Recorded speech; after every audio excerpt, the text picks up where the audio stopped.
Hey everyone, good morning, good afternoon. Thank you for tuning in if you're here right now. So my name is Colby Kleitz, and today we're going to be doing a little bit of InDesign work as well as Illustrator. So the goal today is to create a booklet. So some of y'all might be familiar with one of my past projects. Let me kind of bring up a screen over here for just a moment. Just kind of start from the beginning. So a little while back, we were working on like the website UI design for this music festival that I was kind of working on as a passion project. But today we're going to really dive into creating like the guidebook for the festival. If you're in the chat right now, drop in and say hello. Let me know if my audio levels are okay or if, everything sounds terrible. Just kind of give me that confirmation. That'd be dope. But a little bit about this festival. It's in like downtown Tampa, Florida. It happens in March, every year. So I figured for this one, oh hey Jack, thanks for tuning in. It's good to see you. For this one, I figured it would be, I figured I'd aim for like 2021. I was really like a pirate theme, but I wanted it to be kid friendly as well as, still cool in some ways. So you can see I have like the nice word mark here with this texture, which I really want to go and apply that texture everywhere else. And then I have these symbols I start to use. Which you can find this case study on my Behance. Honestly, I'm going to be continuing to grow it, over these next couple weeks before I really post it on social media. Because my goal is to have this festival actually hire me to do the branding for next year. So that's the dream. So I really want to refine all different elements of it before I start tagging them and really putting it out in the real world. So the challenge, is create the branding for this festival. Since it takes place annually, it needs to work with the past branding. And so in just a second, I'll show you some of the guidebooks from the past years.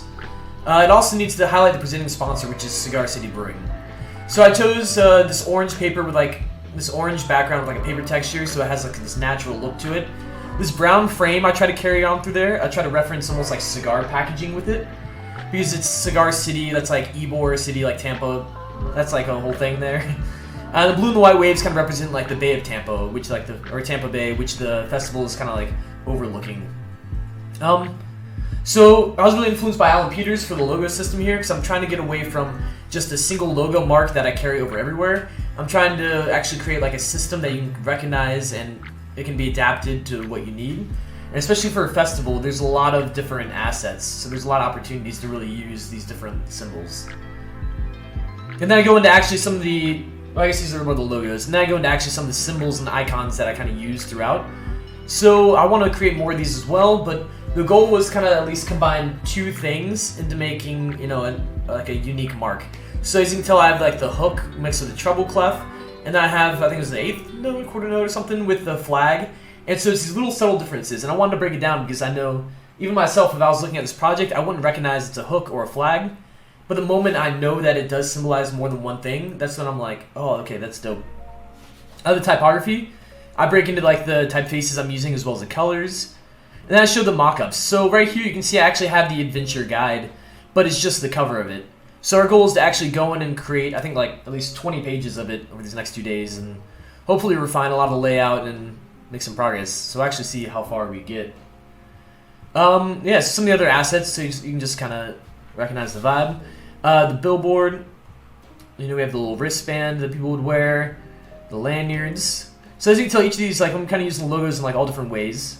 And a lot of these too, I'm going to go ahead and refine. But social media content. You can tell that these were actually incorporate some photos. And then one of the badges, I just wanted to show it by itself, like all white on a bag. And then this was one of the, I wonder if it might have been the first live stream I did, where I was actually creating the like mobile website, in Adobe XD. So I figured, it could be cool to go and push this further and design the welcome book in InDesign. So that's this so far, just so you got an idea of the overall like branding and like vibe we're going for. And the goal is to really just push this whole thing further. Cool. Oh, thanks Jack. No, I appreciate it. So let me go ahead and minimize that. So you can tell right here I'm in InDesign.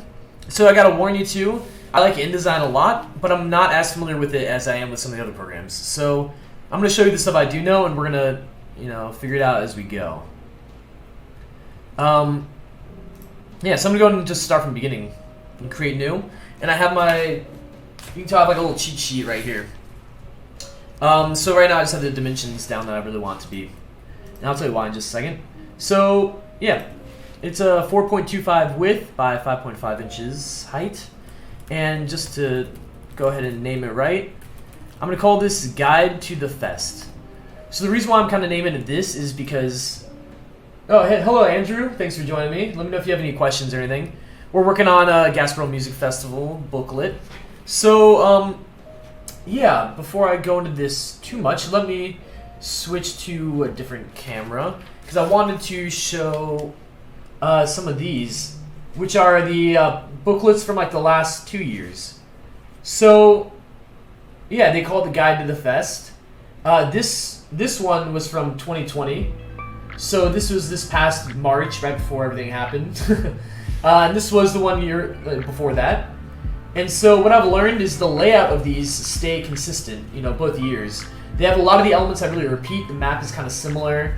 And just a lot of even the text, for ads. Like you can see the first inside pages are like consistent there. So we want to really go and break that up. And yeah, but I was just kind of showing that this is Guide to the Fest. The colors and symbolism I'm trying to use, I really want to reflect and make it work well with past years' branding. So yeah, let me switch this back over. So it is really nice. Oh, first time on InDesign. Cool. Well, Andrew, let me know if you have any questions too, and I can answer what I can. But yeah, no, that's super cool. I'm glad you're here with us right now. Yeah, so my goal is to really reference these, and yeah, and really stay true to like their pattern and like layout that they're using. So you may see me pick these up a lot. What's really cool is, I've been to a lot of festivals, growing up, and so I do have a bunch of these other ones where I have ones from Bonnaroo, different years. Actually, let me go and bring these up.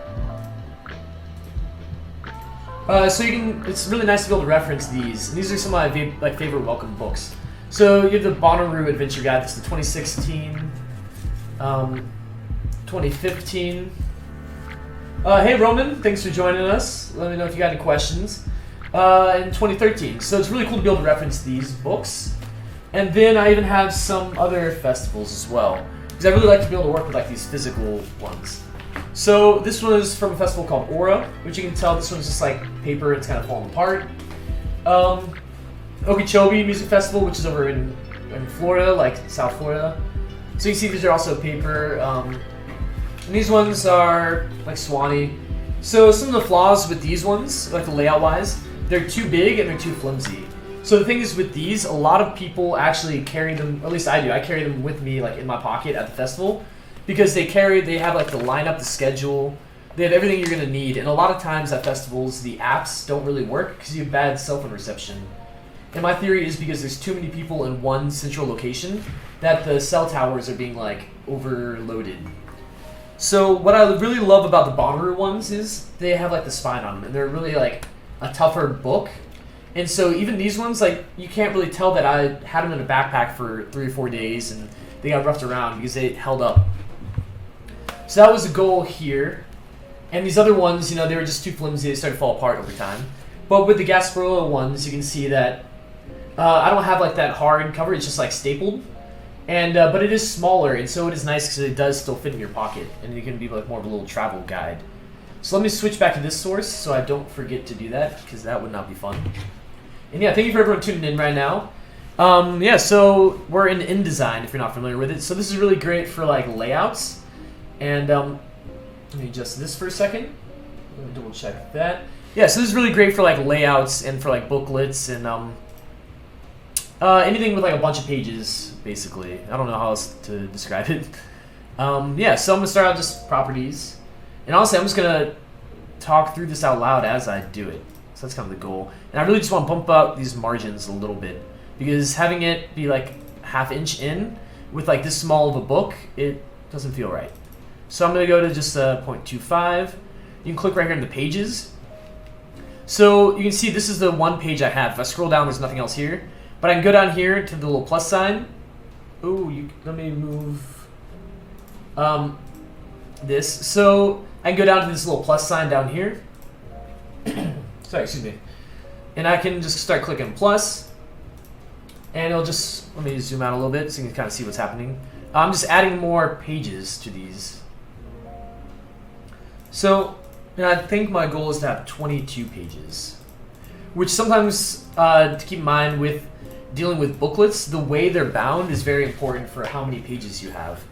So, let me think the best way to explain this. Which you can see right here in the middle of the book. This is like one double-sided page, and it's like they're all stapled and like nested inside themselves. So, yeah, you really, to think about that, you need to have like 1, 2, 3, 4 pages per each, I guess, signature that's nested inside of itself. So you really need to go in like intervals of 4, typically. So yeah, next thing I'm gonna go ahead and show would be,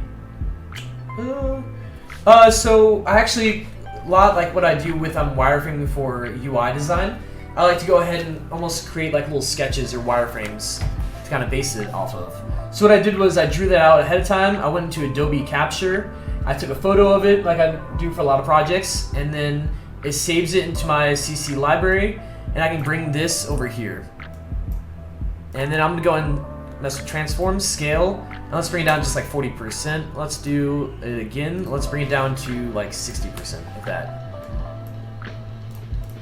And then I'm gonna go and bring in these sides a little bit just to save some real estate.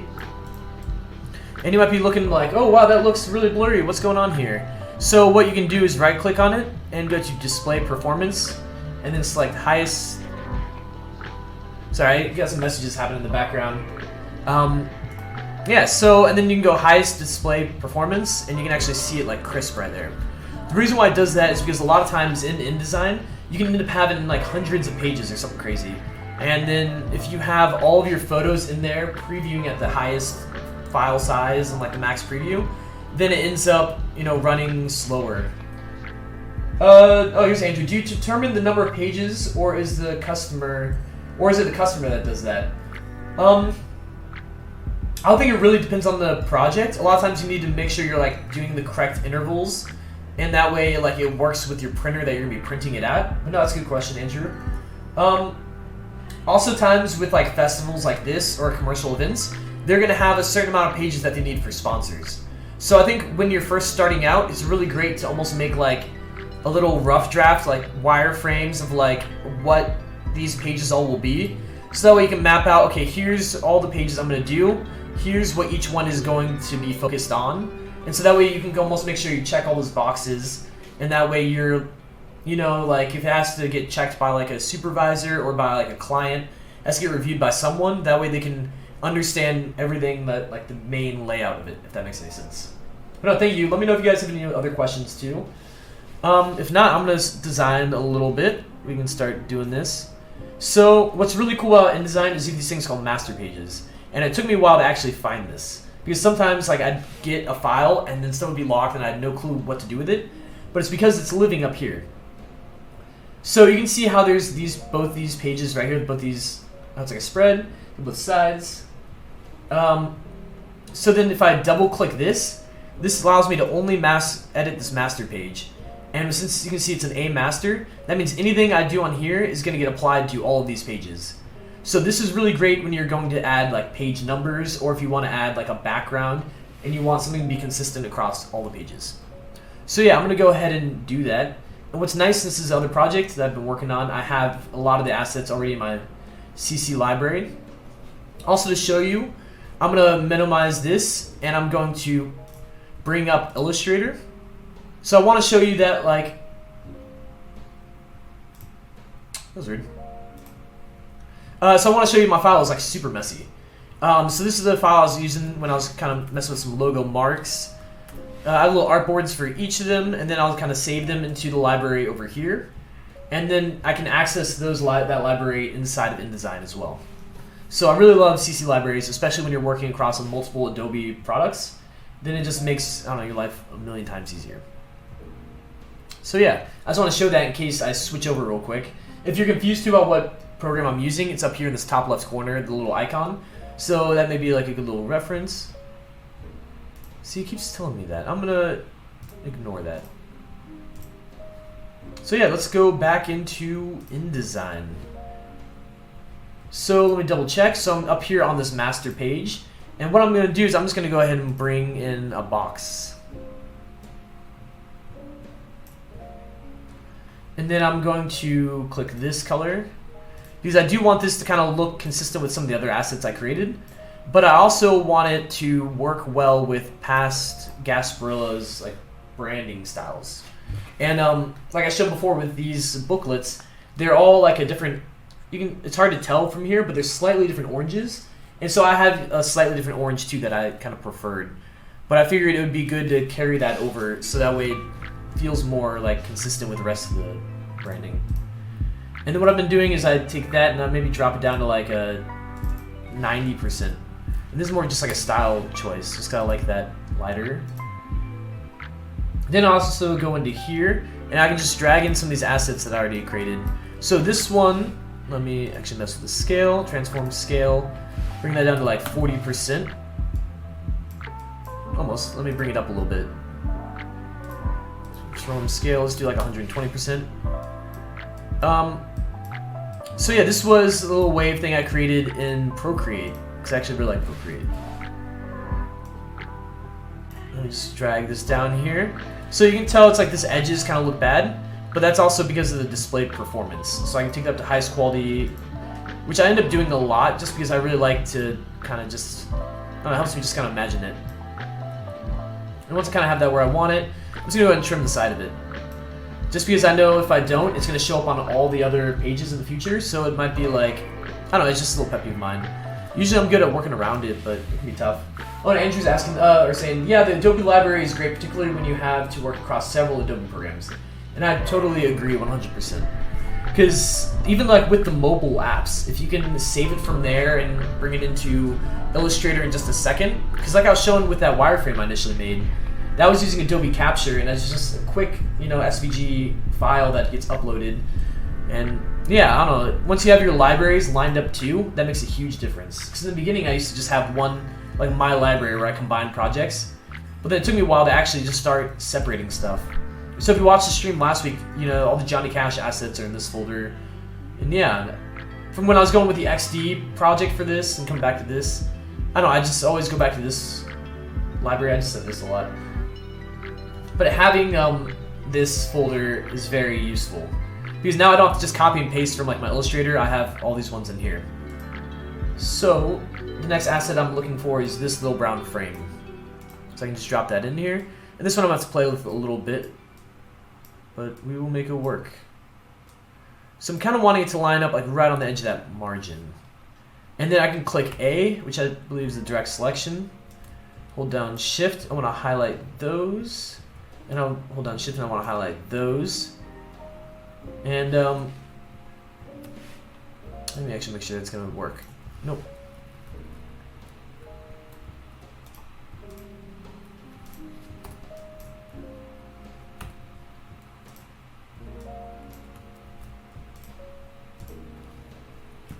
Here we go. So what I want to do is I really want to select these points.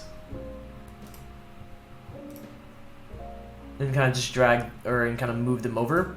Because the thing is though, if I just kind of like squish it, then you're going to see the lines start like stacking on themselves, and you're going to be able to tell that, I don't know, it wasn't done right.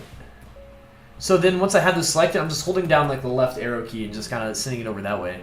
Just do it like little by little. I'm just kind of lining that up with there. And I can always go back and edit this too, which is super nice. And then let's go back to the regular selection and just go the brackets and kind of just send it backwards. Or not. I'm going to go object arrange. So it's already in the back. Maybe I just want to bring object arrange, bring that to front. Yeah, because I want that to be over front of that. Because that's kind of what I did in the other assets I was working with. Which that may be a little high up, but we'll see. Also save stuff a million times, so you're going to recognize that. But it is a great idea to get in the habit of doing that. So I'm just going to call this Guide to the Fest. And it's within this whole Gasparilla Music Festival folder. which I have like all the different assets I've made. So it's really nice just to be able to have everything in this one folder. So I can back it up, drag it somewhere else, upload it to Google Drive. I don't know.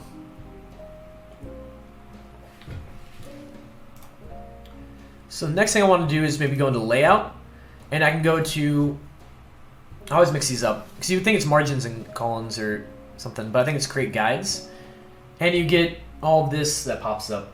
What's really cool about this is you want to make sure preview is selected, and so you have rows and columns, and let me just click that just so I can show you how it works. So rows, let's go ahead and we're figuring out like a good like guide system to work with, and so I might also just do a 3x3 just to kind of keep it very like simple and easy, since it is like only like a 5.5 page, 5.5 like inch like height page, however I say that. Yeah, so you can see I have the guides here. I have 3 rows and 3 columns, which is kind of doing these spaces here, which will help kind of keeping everything consistent across pages. And then what I want to do is where it says fit guides to, I want to click to margins. So that way it kind of fits those 3 spaces inside here. And we got a question from Andrew. Is it possible to design your assets in InDesign, or do you have to import all your assets? So no, you can actually do some designing in InDesign as well, which we will do. You'll see I kind of like lay text, but I like to actually work with shapes and stuff like that in Illustrator and bring them over, just because I think it's like much more friendlier and you have much more control over it. Well, let me click OK for that. So let me show you. I can like create shapes and kind of like do some stuff, but I don't have like as much freedom as I do in Illustrator. So that's why I really like using both. And like even in XD, for example, if you're not familiar with that, that's like the prototyping one. I can do some designing in there, but it's not necessarily like made for that. So I like to really combine a lot of these Adobe tools together if I can, kind of use them for their purpose. Because same thing with like Illustrator, which I know I'm getting like super meta with all these programs, but Illustrator, I can do stuff to photography, but it is also great to do that in Photoshop, since like that's what it's like made for. You're using the rule of thirds as your guide. Yeah, I guess so. Basically, I was trying to use like a 3x3 guide to kind of work with on this. So yeah, I guess that's true. But yeah, thank you for the questions, Andrew, too. And let me know too if anyone else has got any questions, or if they're tuned in late and they're like, what are you doing right now? So yeah, as you can see, I had this master page up here selected. That's what I am working on right now, so I can't really scroll anywhere. So the moment I like double click back over on these pages, this is when it opens up, and you can see that like that got applied to all of these. Which glancing at these, there's a couple things I needed to do.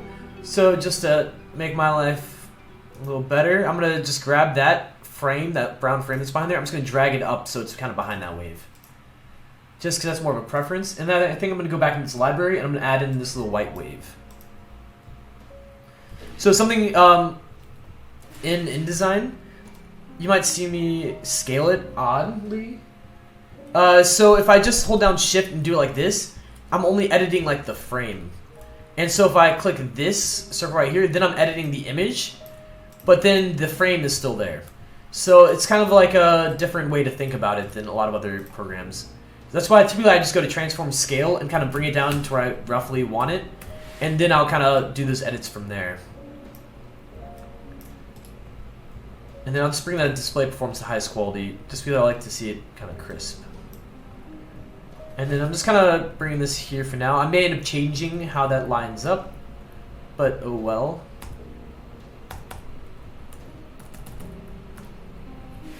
And yeah, and you can see this frame is still giant, so just to make my life easier too, I'm just going to drag it down to where it's like right above that. So that way I can still select stuff on top of it without making my life difficult. And I'm just going to bring it in here just to make it look nicer when I preview it, which I don't like that 100%, so let me bring it up a little bit more, maybe a little down. And a lot of it's just playing with it. Honestly, I'll probably end up changing where this stuff goes over time, but it is nice to kind of like get a little bit at the moment, and kind of like helps me like imagine it. So I'm just going to save it because it's a force that habit. And then let me double check the stream quality over here really fast. And I think we're still good. Dope. Yeah, so I'm going to go back to pages right here. And you can see that white space got updated on all these. So one of the things we run into is the first page up here. As you can tell, it's by itself because it's the cover. But since it's like connected to the master page, this still shows up over here. And since it's the cover, which I'm going to show these other covers just for fun from like the past years, it needs to kind of live like by itself. Because the inside pages, they connect, you know, you can have like that frame that kind of goes from one to the other. But this one by itself, I think it would be nice just to have it inside the frame, kind of make it unique. So what I can do is I can right click on this one, and I can go to override all master page items. So what that's telling it is that, you know, I have all the assets here from this master page, but it's cool if I can edit those independently. So now you can see I'm doing that and it's not affecting anything else. So I'm just going to do that just to kind of bring it over a little bit. And let me shift it over slightly.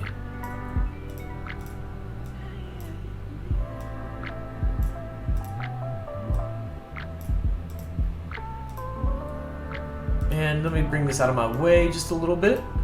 And then I'm gonna do the same thing I did on the other one where, well, I can actually, let me show you something. So if I was just to grab this and drag it over, then you can start to see those lines that were like right in here get like squished together. So I'm gonna go Command Z just so you can kind of like see how it should be spaced out.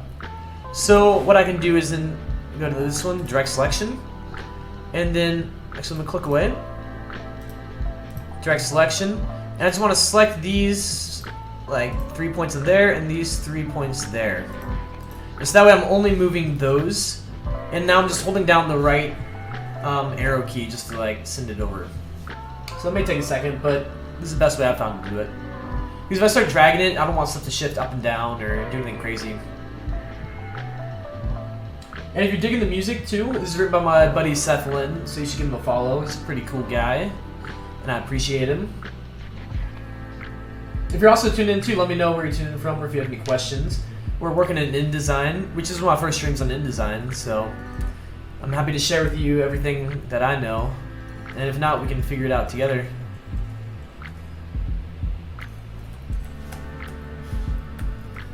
I think that's pretty good.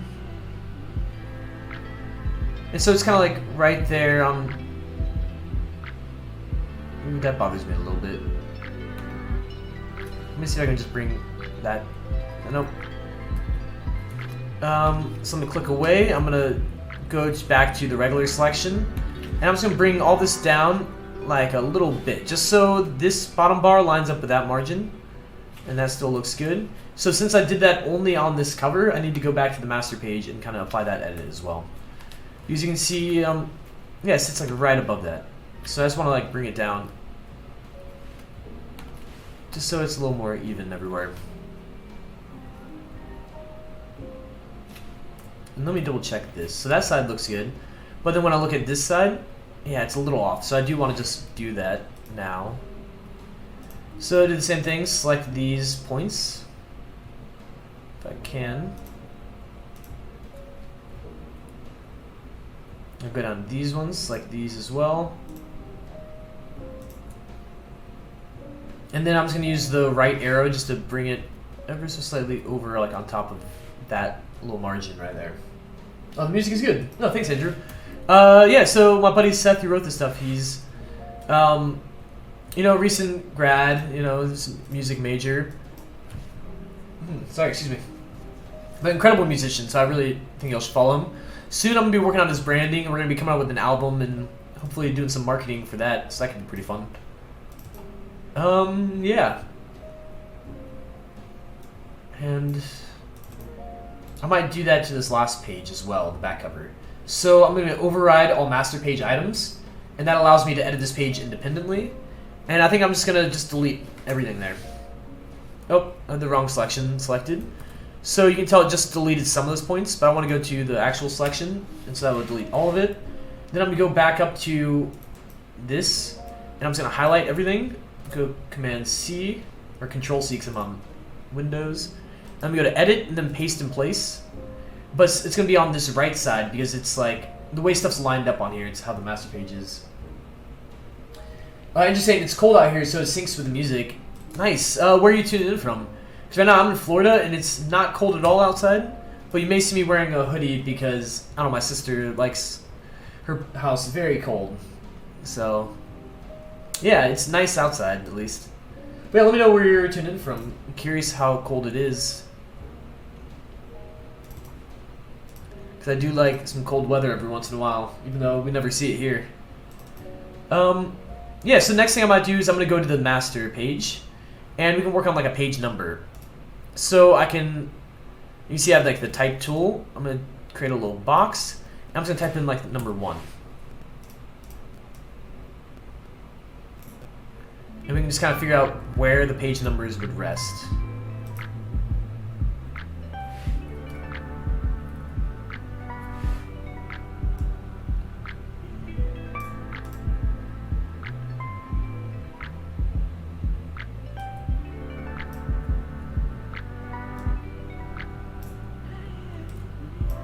And so learning how to do page numbers in InDesign is like, I don't know, it's been like a lifesaver. Because if you try to do this manually, then you're going to end up with like numbers shifting all over the place, or if you move pages out of order, then you have to like update all the page numbers.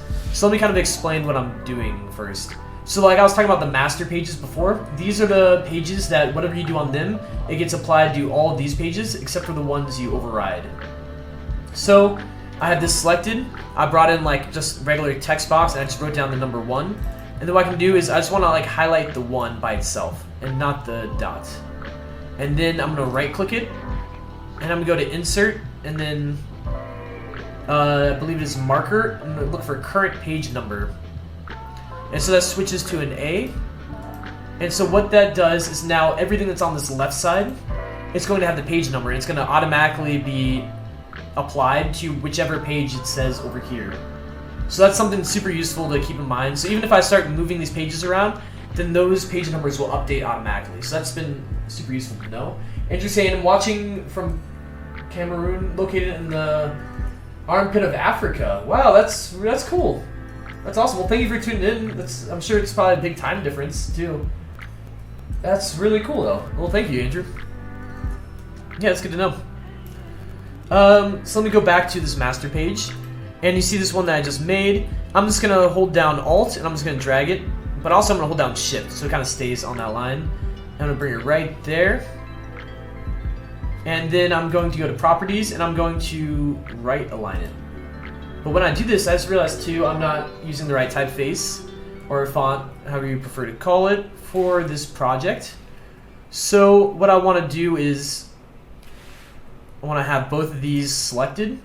And I want to go down to what I'm using, which is a Trade Gothic LT Pro. And, So when I reference these books from past years, they like to use like a thin or like a very light page number. So I might just do that as well. So yeah, now if I go back to the pages, now I'm going to have all the page numbers on all these pages, except for the first one and the last one, because I went and overridden. I don't know. I went and did to where it overrides those master page settings. So yeah, those are a lot of just like housekeeping stuff, just to kind of like, once I have like my base, like background, built in the master pages, I have my grids set up, I have my page numbers.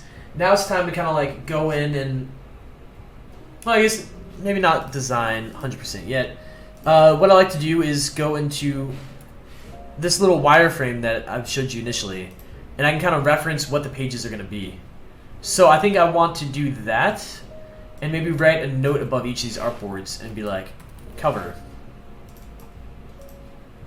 And these are just for me, so when I get down to those pages, I can know immediately what I am working on. And just to keep everything consistent, I should stay with the same typeface.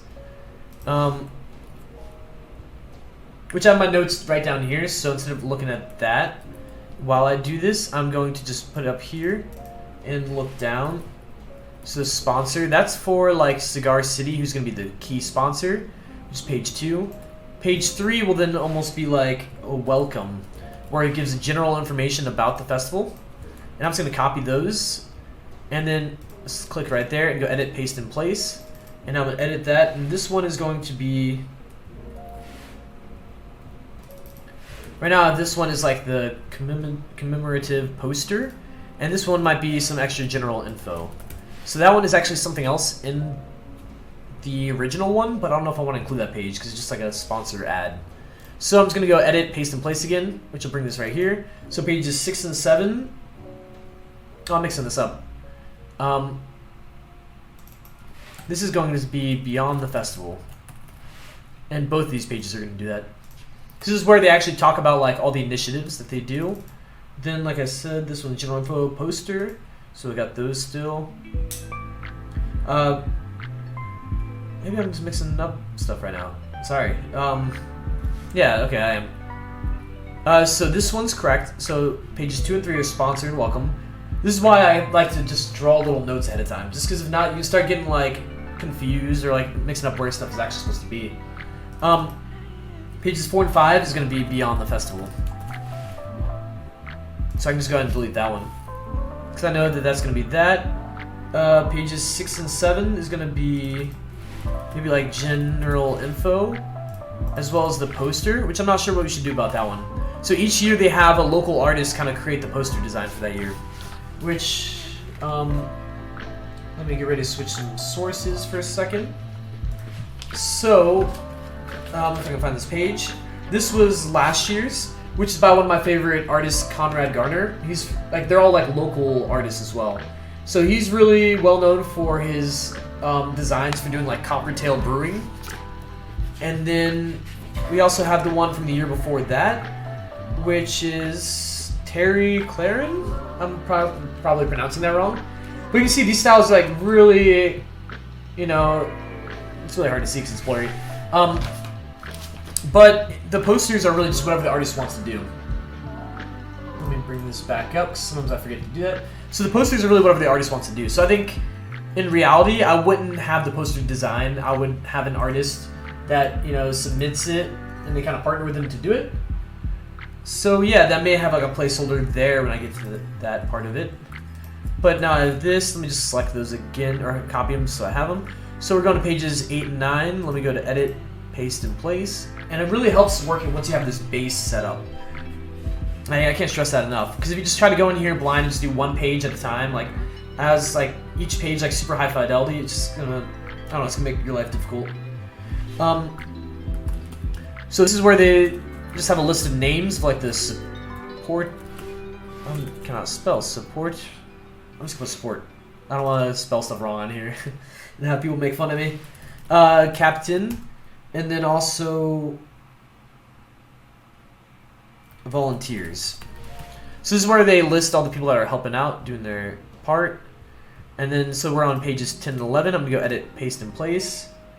And then this is where we actually get the schedule.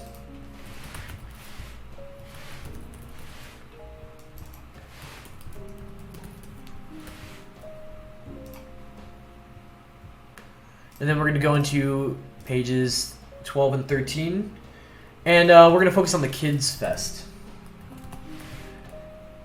So, yeah, one of the things that I did differently is I want to add a whole extra 2 pages for the Kids Fest. Because right now it's just kind of references, which I keep kind of bringing this up. But it is really great, I think, to be able to have these as a resource. Looks like my preview over here cut off. Let me just make sure we're still good on this end. Which we should be. Yeah, let me find the kids' pages just a moment.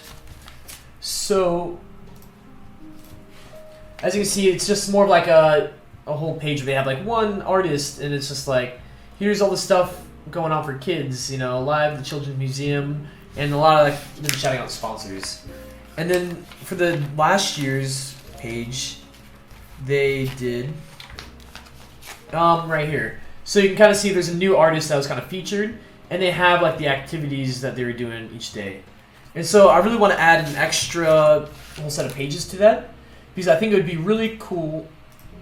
So that way you could add like almost like little games inside there. Because I think it would be dope to add like maybe a word search or since it is a pirate themed festival, what if you have like a treasure map that lines up with the map of the real festival, and it's like if they find that location, they get like a toy or a prize, or I don't know. I feel like there's a lot of opportunity to really bring in a lot more fun and games for like the kids.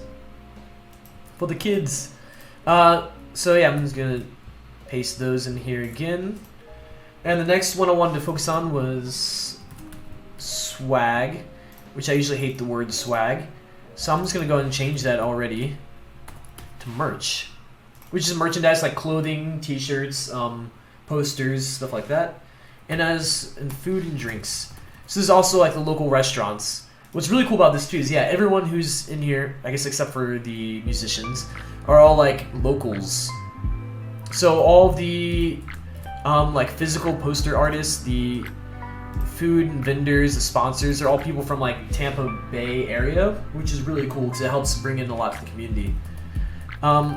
So right here is recycle, because that's a really big initiative that they have, as well as the stats that go along with that. And then I'm going to do it again, edit, paste, and place, and we're almost done with these little notes. So this is the entire page that just has a bunch of sponsors.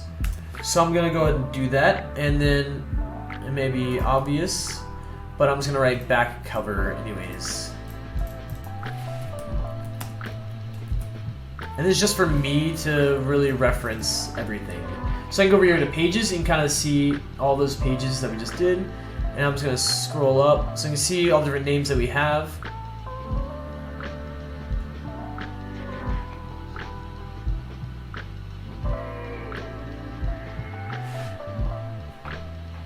Oh, and yeah, interesting. Yeah, Treasure Map would be a great game, right? I keep thinking, like, since it is pirate themed, I want to try to bring in something. You know, if I can just try to bring in more pirate stuff, then that'd be cool.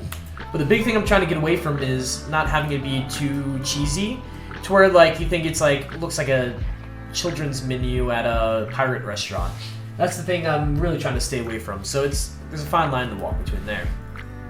So right now I'm on the cover by itself.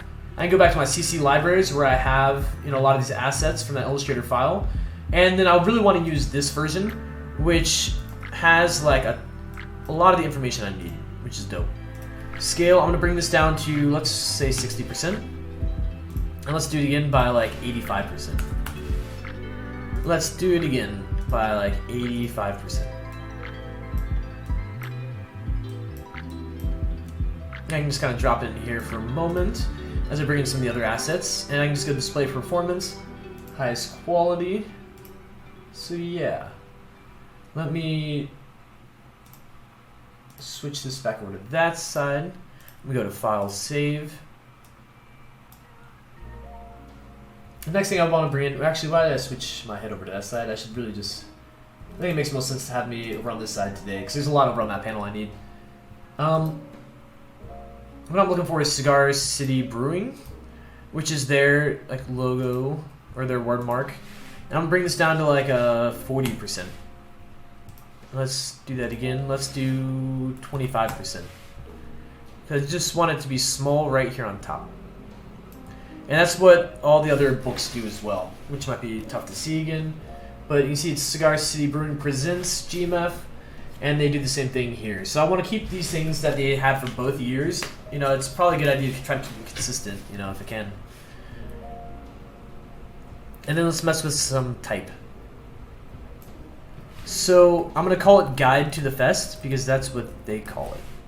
And I think that works pretty well. And one of the other things, I originally had it as like an adventure guide or something, but I think Guide to the Fest works pretty well. I'm just going to bring this little text box in there. I'm going to go to center align it. I'm going to use the typeface I want to use, which is Trade Gothic LT Pro. Did I stretch that? Sorry, I just left for a second. It bothered me. I'll try to again, Trade Gothic LT Pro.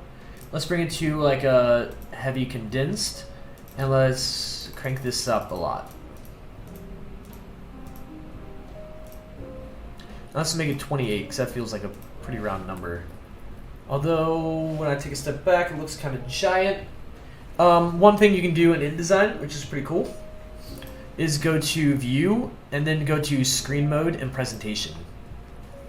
So this allows you to just like view it by itself without the guides and grids and all that fun stuff. So, which I'm going to change the color of that. I'm kind of more looking at the placement.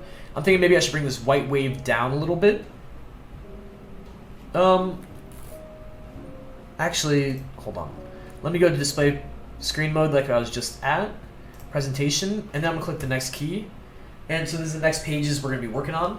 But I'm looking at the page numbers in the corners, and I'm compared to how close it is to the white wave. So I'm thinking if I shift the white wave over a little bit to where like the peak of it is kind of above that too, it won't feel as close, and maybe I can shift everything down a little bit. So that's what I'm thinking.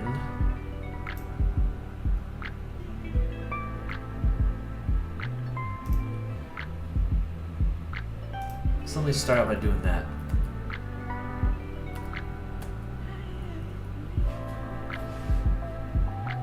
And what's nice is I can keep dragging those because these are more like frames that are on the images. They aren't cropped. So it's nice. I can always go back and like if I brought this in too much, I can always go back and drag it out more.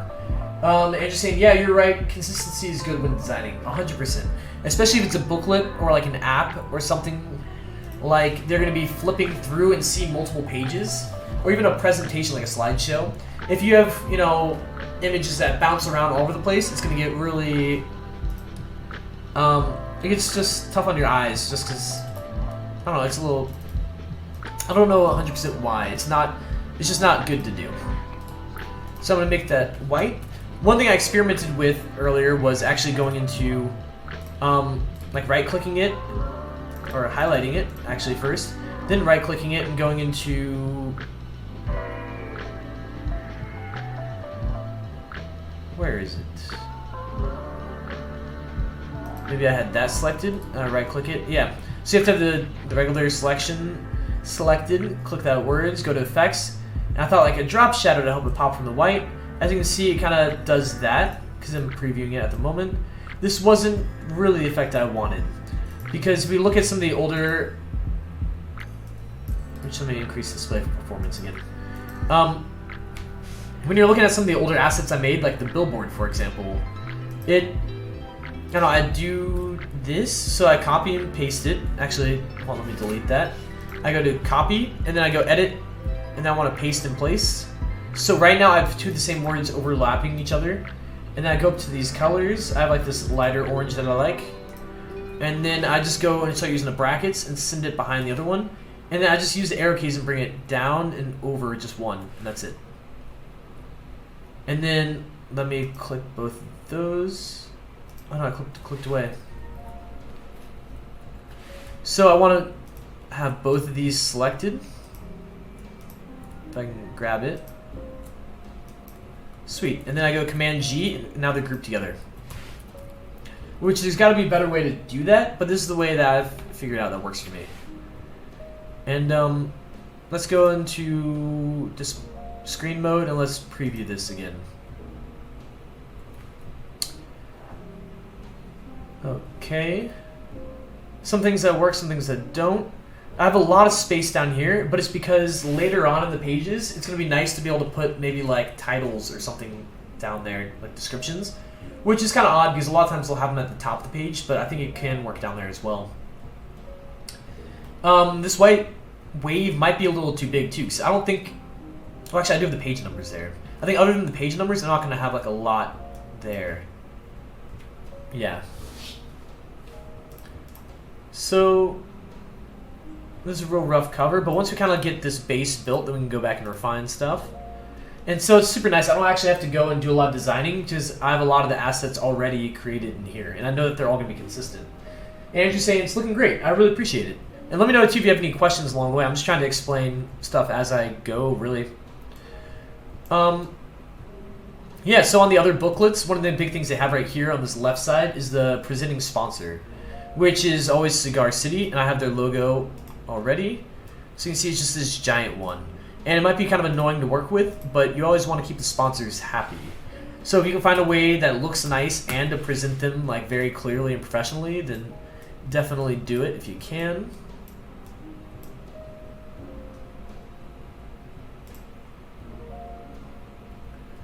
Here we go. Sorry, let me just double check something really fast. I just saw something funny.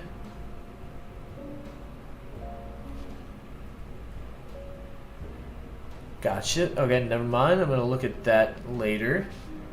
Sorry, just a message. Cool. So, yeah, I'm working on this. Let me reference something really fast. So one of the things I want to add in is the words presented by, which I didn't do before. So maybe I can just grab that. And what I'm going to do is I'm going to go into properties. And what's nice, so I'm really using the whole type family for this entire project because there's so much that can actually be done. Like when it's a music festival, there's so much text everywhere. And so having like a big font type family where you have all these options is super useful. It just comes in handy. So I'm going to go to, which I feel like I don't have all my options right here. Let me search again.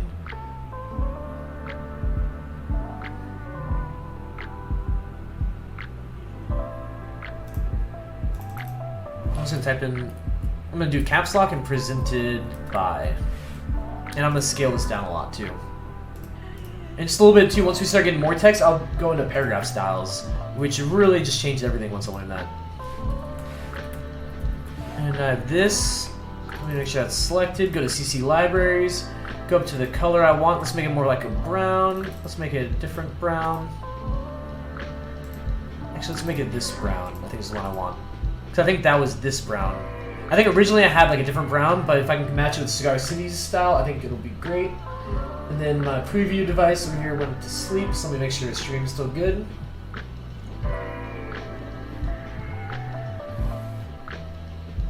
Okay, hold on just a second.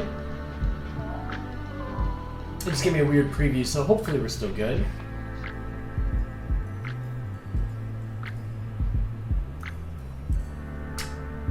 I think we're okay. We are good. That always makes me nervous whenever that cuts off because it did give me like, oh, this video is in the wrong format. So I was like, oh no. Hopefully the stream didn't just end on me. But we're still good. We still got everyone. Sorry, excuse me. So yeah, I'm just gonna file save again. Just gotta do that a billion times. Yeah. What I'm going to do is I'm going to copy that bottom wave and I'm going to just paste it down here. And then I'm going to drag it over to the side. Because what I want to do is see the... Actually, I should do that on the master page. So go to Pages. I'm going to go to Edit, Paste in Place. And then I'm just going to drag that off. I copied it. And I'm just going to drag this off to the side. And what that does allows me to compare where these waves are from the cover versus the actual master page. And I just want to bring it all down. And by selecting, I can just use my arrow keys and just nudge it little by little. So that's where the cover is, roughly. And then I wonder how the page numbers will work after that. So let me do that, do that. As a side note too, my phone is blowing up right now because literally 2 minutes before I started to go live, we got an email because this past year I was the president of our graphic design student association at UCF over in Florida, and it was a ton of fun and we did a lot of great stuff that entire year. But we were actually just recognized and given an impact award for having like the best educational club of the year. So it's like a huge honor, and so I see my phone's blowing up where people talking about that. So I'm excited to look into that and kind of read that email and learn about that. But I know it's something we applied for, but it's a huge honor to actually get it. So there's hundreds of other clubs, and so ours was the Graphic Design Student Association. So that was really cool, and I don't know. I just see my phone blowing up. I'm excited to check that out in a second. Or after the stream. Yeah.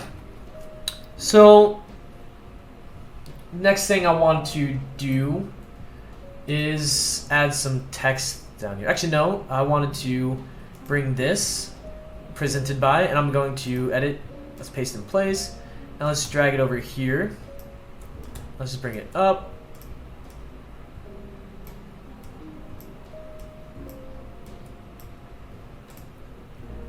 Cool.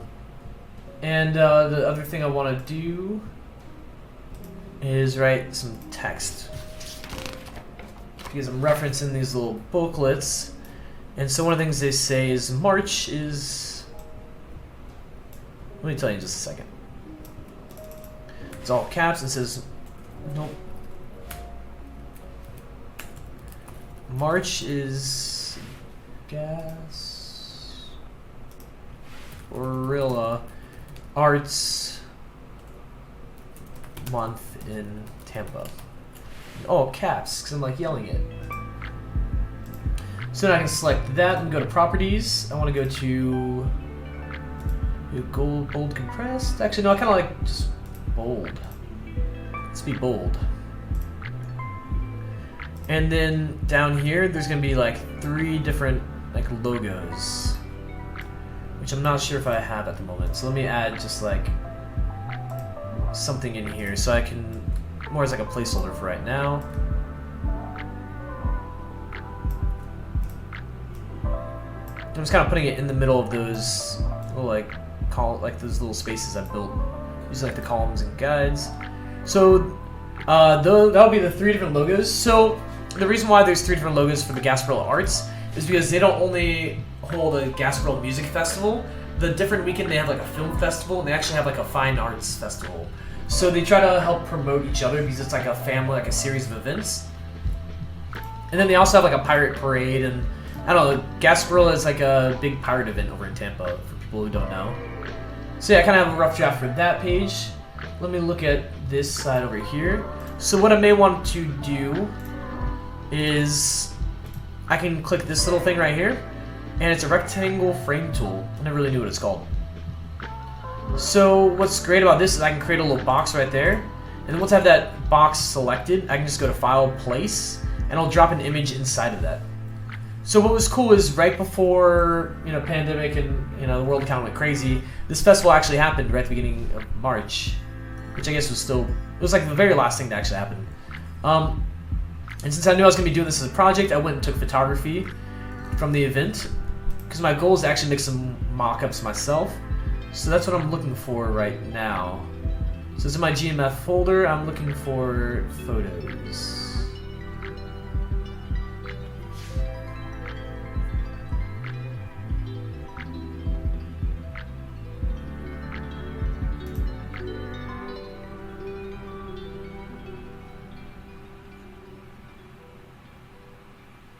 Now, where did I store those?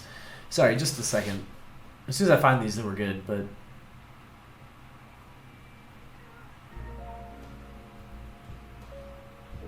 I feel like it should be right here. Maybe stage mockups? No, I have some. I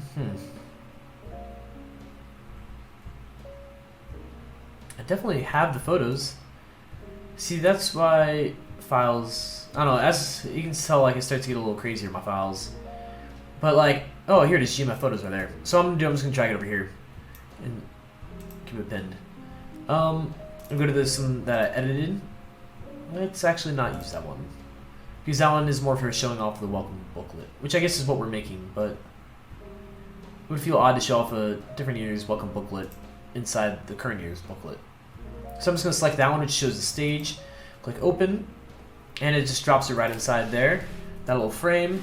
And then once I click that little circle thing, I can start actually just holding down shift and scaling it to fit exactly how I want to inside that frame. Here we go. Yeah.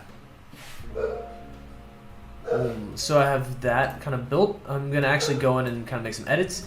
You might be able to hear my dog Simba barking in the background. Yeah, so I want to get some more text. I'm just going to drag this over here. Let's keep it like lined up with that one. Let's do this, let's do that. Keep it center line, and let's say all caps. Welcome to downtown Tampa. And the 10th annual, which is really cool, it's the 10th annual one. which I didn't realize that when I was starting this project, because I think that could have been a really cool element to kind of like carry over through a lot of the symbolism, like symbols that I use. If there's some way to like recognize that it is the 10th, it's a decade, like the 10th annual one, I think it'd be really cool to represent that. So I'm gonna copy that. Let's just start messing with some stuff for a second. Let's make this one a little bigger. And I'm just gonna write in Gasparilla Music Festival. Let's highlight it, and then for this one I think I'm going to make it into the main typeface I'm using, which is a really cool one I got off of Creative Market. It's called Dirty Rock, and then I can just start scaling it up. Let's just kind of see how this is looking. Let me bring that down. Let me go to View and Screen Mode, and let's go to Presentation. Just kind of look at it. So I like the way it writes music. I'm not a big fan of the way this typeface writes out Festival. Also, side note, that word Gasparilla is a little different than the one I'm actually using for the word mark, because I actually had to go in and adjust it to... if you do lowercase versus capital, like some of the letters for this look different in this typeface. So I had to actually like piece together two different versions to make the one we want. But, for the sake of time, I'm going to keep that one. Because you can see this one has like the P-A, and like the R dips under that A. Whereas when I'm actually using, the R dips under the I, yet it's still capitalized. So, I don't know, there's like little differences. And then I might actually want to just go and make these like white. Nope. Let me highlight them and then make it white. And I'm just gonna go file save again. Once you just building the base right now too. So don't judge me if it doesn't look too polished or anything yet. Because I'm more just getting the content where I want it to go. And let's make this say... Actually, I can copy this because I actually have some notes over here with some text on it. So instead of typing everything out, boom. Let me double check it. Along with 50 or 500 plus volunteers, we are excited to host you this weekend and showcase the best of Tampa Bay and downtown Tampa. I think it looks pretty good. Let's just double check what we're using. Maybe we just make that regular? Something weird happened there. Maybe I didn't have it recognized or something. Let's make it light. Yeah, let's make that light. Maybe bring it up slightly. Because there's some other text I do want to fit in here. And I don't know if it will fit. And then I'm going to go ahead and bring down like this text. And let's change this to say let's do all caps, the Gasparilla Music Foundation. So this is the non-profit that actually runs the entire festival.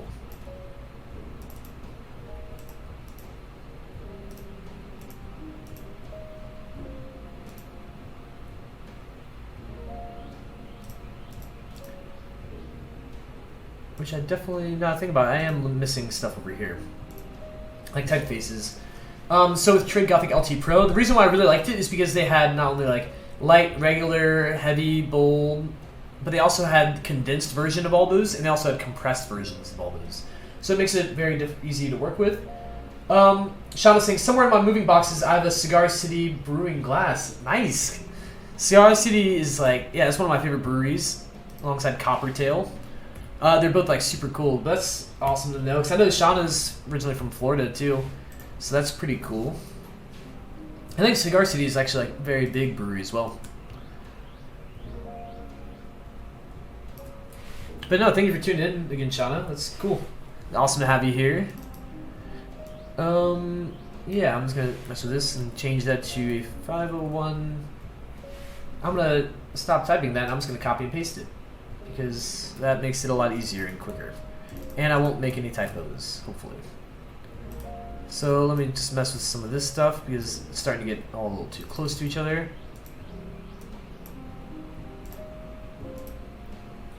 See, I don't like the condensed version. I think I preferred the the compressed is actually even more thinner. Which is the one I'm thinking of? See, this is heavy condensed. See, where is the rest of these typefaces? Pro, and then Let me see if I can find them. See, maybe they're all just showing up here like independently. See, that one SR, you can see has like the rounded edges. It's still kind of nice, but I don't want to mix those.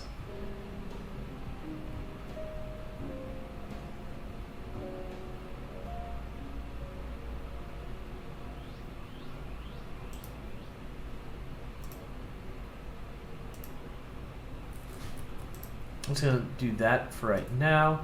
Kind of bring this one up because those are kind of grouped together.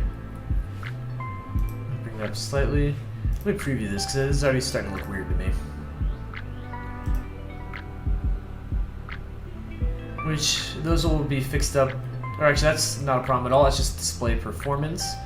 So yeah, I was just trying to save some memory doing that. Go to File, Save. Bold City Brewing. Oh wait, oh sorry, I didn't read the message with it. There was a brewery back in Jax that I liked. It was near train tracks. I have to look it up, the name. Bold City Brewing. See, I haven't heard of that brewery before too. I wonder if it's like a smaller one, or if it's, well, it's probably like local to Jacksonville or something. Which I assume Jax is Jacksonville, you know. Some Florida slang. Because I know Andrews, he was talking about he was from Africa too, so he may not recognize some of that stuff. But no worries. And I'm curious too, Andrew, are there any breweries where you're from? I don't know if that's just... I know some places like, you know, really have more than others, but... so I'm getting distracted. Let me keep designing.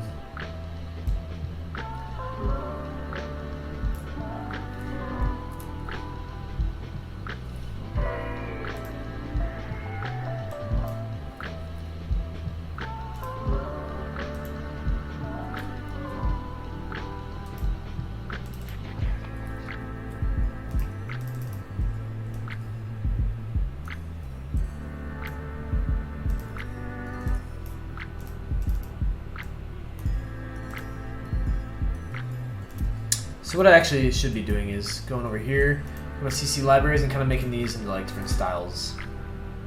I think I want character styles specifically.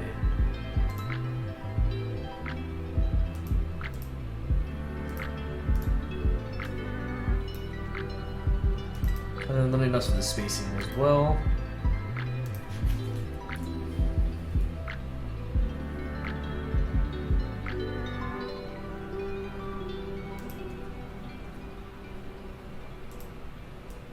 There's actually more text that should go with that as well. So let me paste that. And then I can go ahead and mess with some of the styles a little bit.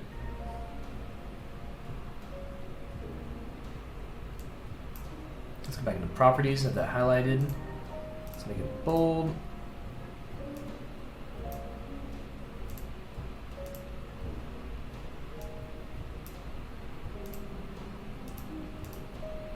Go bold, and then let's change these to like that brown color.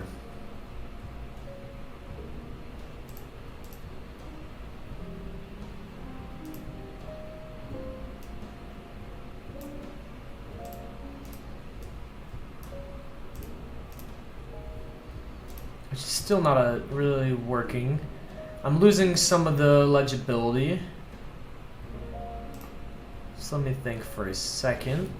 I wonder if that blue wave really needs to be that big.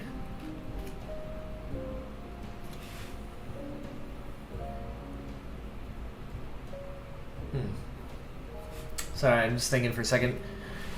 That's, you know, some problems whenever you're designing on the spot. You run into actual problems. You know, versus like when you're doing like, you know, a live stream where you're doing a cookie cutter show and you kind of have all the pieces lined up ahead of time, and you know you've kind of tested it all. But I'm going to come back to this page. And the next one we're going to do is Beyond the Fest. So yeah, let me bring in some of the stuff from over here.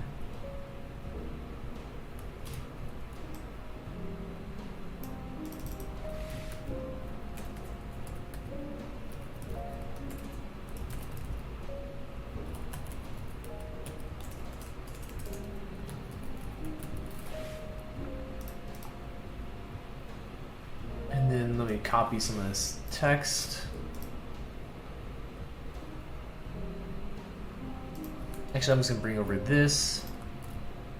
Which I know there's better ways to do this, but I don't know. This the way I first started out doing it. So I don't know. I just work quicker sometimes like this. Edit and then paste that. Let me go to properties. Go to left align that.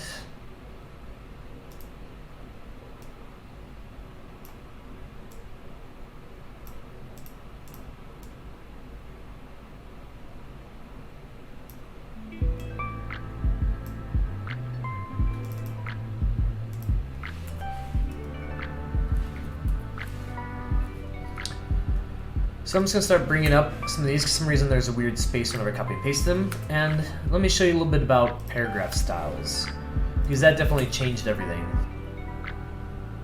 Which I was hoping there would be, I guess we still have ragged lines. And we don't have any hyphens at the moment, but let me just do that. Just so we can, so I can show you what's going on. So sometimes when you're messing with text, you can end up with like, you know, a perfect block of text, and then you have like one or two words by themselves on a separate line. Sometimes people call it like widows or orphans. So what you can do, or you can end up with all these hyphens, and like sometimes you manually adjust them, or you end up with like this weird like edge, you know, where it ends up looking like ragged or torn, or I don't know, it just doesn't look even. Let me remember exactly how to do this. You go into, I don't know if I need this selected or not. I don't think I do. I'm gonna go to type, and I'm gonna do paragraph styles, and I'll bring up this little window. And what I'm gonna do is just create a new one. So create new style. I'm gonna select paragraph style 1. Actually, just call this body copy. And I can just double click that, and now we're editing. Oh, and Andrew's saying I would have suggested that you reduce the size of the waves. Okay, honestly, I was thinking the same thing, so I'm probably gonna do that in just a second. Thank you, Andrew. Once we get the text kind of set, let me bring that down a little bit. So there's a little preview button, but I can't really see the text I'm working on right now, so it's whatever. So right here, if you create other paragraph styles, then I can go ahead and select those and kind of base it off that. So what I want to do is go ahead and find the typeface I'm using, which is Trade Gothic LT Pro. And I'm looking for the light version for the body copy.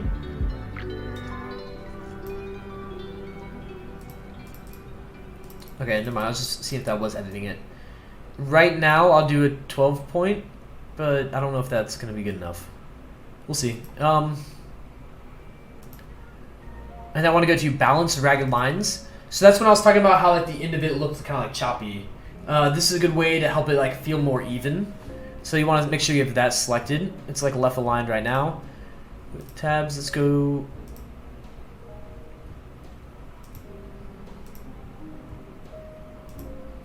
So hyphenation, I want to uncheck that because I don't want any of the words to have like a hyphen, like the dash at the end of it. I want them all to be full words or, you know, on the next line. Justification.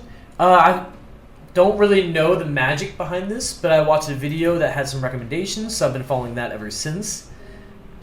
And I'm pretty sure what I want is like a 96%. Oh no, I didn't mean to click enter. Let me edit that again. Let me go down to where I was. Justification, I think I want, actually no, I want 98%. And then I want to change the max to 102.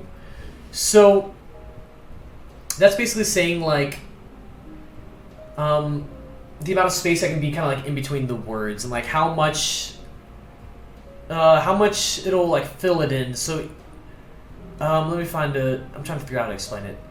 Like let's say you have text down here and it doesn't fit on multiple lines. There's a really long word that hyphenates down here. So if I have those numbers up too high, then the spaces between words will be really wide to kind of help the block of text look more even. But if I do 98% by 102%, that makes it, I found that's a good number to work with, so that way it kind of still looks kind of even. If you mess with those numbers too much, then yeah, you can have giant spaces between those words to kind of fill up this text, which yeah, you can see right there, it still has like all those hyphens. Let me double check the rest of this stuff, but I think those are the main things that I edit when I use paragraph styles. So yeah, this is body copy. Let me go actually to where I can see it, click OK down there. And now I have this one called body copy. So if I select this and I click body copy, yeah, you can see how it kind of made it into a nice even block. It balanced this line so it doesn't feel as ragged, and it got rid of all those hyphens. It's hard to tell though, but like the 98 to 102% is affecting these spaces in between these words to kind of like help this feel a little more even. So once you kind of learn how to use paragraph styles, I definitely recommend you do that for everything. Which I should take my own advice and do that as well. So with this one, I'm going to go ahead and create a new paragraph style. Let's change this one to header. And I'm going to go and double select that guy. And I'm going to, it's got Dirty Rock selected because I already had the other one.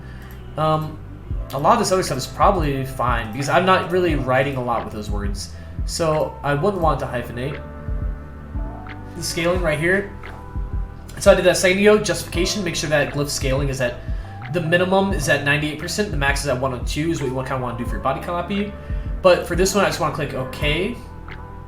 And so now, like, for example, if I click that text and I click header, it's going to change it into that color, that type style. Yeah, super useful. And yeah, for now, I'm just going to bring that off to the side.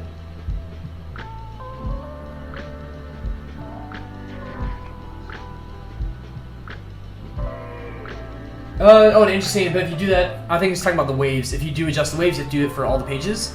But I think that'll be fine because, sorry, I'm like thinking out loud as I do it. I'm going to go ahead and, let's just hide those for a minute. Go back to my pages. So, because it's super easy to do it to all the pages because I have all those on the master page. So if I just deleted that, for example, then it all gets deleted from there. But I'm not wanting to do that. Do Command Z. I'm just going to bring this down a little more. So I'm curious too how much I should bring it down. So let's see how it starts to affect these. I want to bring it down a lot more. I'm just kind of using my arrow keys just to nudge it down. And I'm thinking, yeah, maybe it's just like the case for the page numbers. Bring that up a little bit. Let's see kind of how this looks, which I'm going to copy that as well, which you'll see why in just a second. So yeah, I think that works a lot better because then I actually have this text on a separate one. Let me bring this up. I'm going to have to play with this text a little more. But this stuff I can always go back in and refine these details.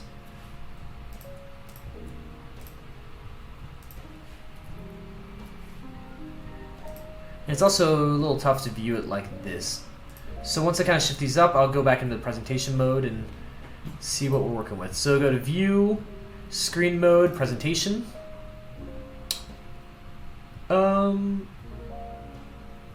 Maybe I should make that picture smaller, which I'm spending way too much time on one page, but oh well.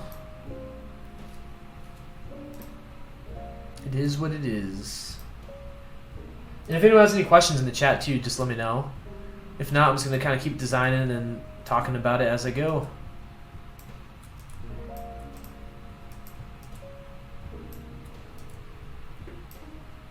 Yeah, I think having more space there will help a lot. And then maybe I want these random blocks, which are kind of placeholders for the logos for the other Gasparilla events. Maybe I just bring them down so they're kind of like resting in the waves or something. Which I think I actually have those files somewhere, but that's not really important right now. Go to File, Save.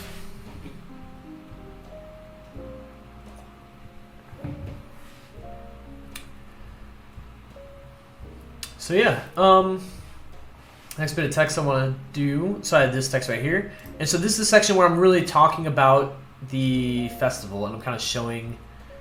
I probably show different images, and I want to have a block of text here. Square, block of text, square, block of text, and then maybe something that says for more info. At least that's what I kind of have on my notes over here on the side. Yeah. Let me bring these things down. You might hear a dog in the background. It's cool. He's a pretty cool dog.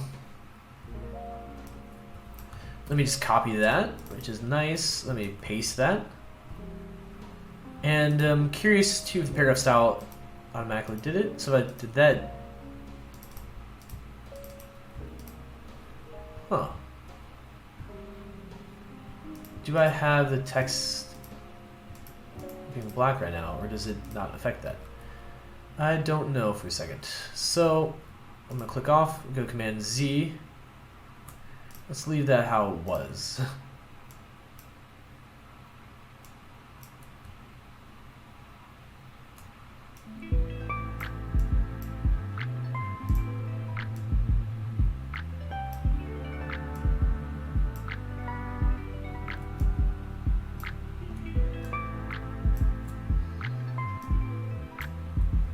For this, let's just drop a photo in there in the meantime, just because it helps me visualize it more if there's actually something there, rather than just that little box. Even though this won't be the photo we actually use, you know, it's still nice to have something in there. And all these photos are ones that I took myself as well, just as a side note. Because my goal with taking these photos was to be able to go back in and kind of like take their stages and kind of make my own mock-ups out of it. Oh, and hey Bailey, what is this? It looks cool though. Thank you. So, that's true. I haven't really shown what I'm doing in a minute. Let me rewind a little bit. So, you can kind of go on my Behance page. Thank you, Andrew. Yeah, it's designing a festival booklet. Yep. So, as like a passion project, I was redesigning the Gasparilla Music Festival, which is like an annual festival that happens over in Tampa, Florida. And it's like a pirate-themed one, because, I don't know, that's like a whole thing down in Tampa.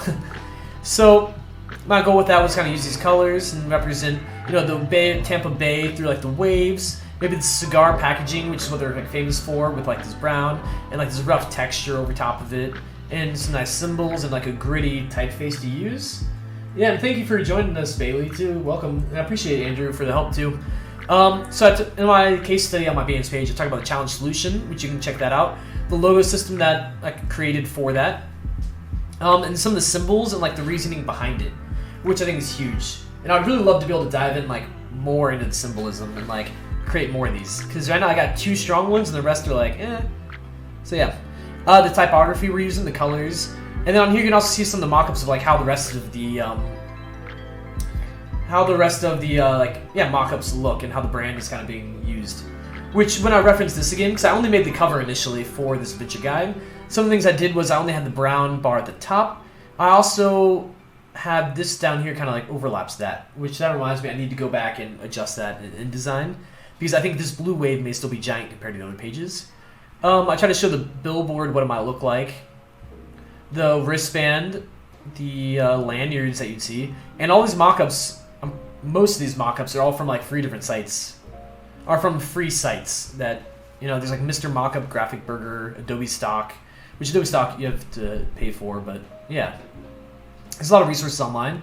And then you go and check out some of my older videos, you can find this video of me actually creating the, you know, mobile app, like that website, creating like in Adobe XD. And you can, the videos I'm linked right here as well, but you can actually click in there, which is always fun. And then yeah, you can kind of see like how it's interactive. So some of this, a lot of the same elements we're seeing here, but like used differently. You can go like file, tickets. You know, it's cool as these little waves kind of move a little bit. Yeah. Sorry, I'm getting a little off topic, but yeah, I just wanted to show you kind of the brand and the style we're working on here. But no, I appreciate the support.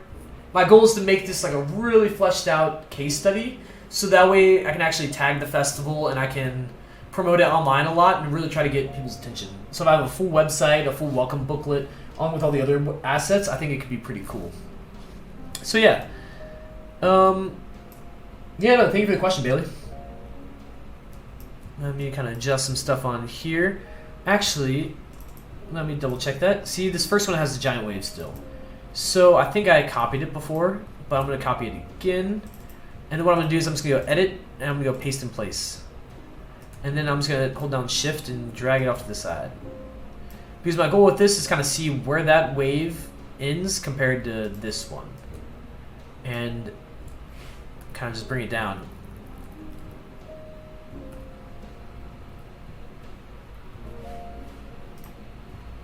And then I can bring that up. And this text is grouped together, which is very nice. And I can maybe just have it overlapping like that. Almost like it's like floating in the water or something, or yeah. And Still got that one copied. And let me go check the back cover, because I don't think I ever adjusted that one too. Because little things like these, if you don't do it when you're thinking about it, you know, it'd be easy to forget. Here we go. Let me do that. Let me drag this over. And honestly, there's probably better ways of doing it. This is just the way I've figured it out. I kind of bring that down a little bit.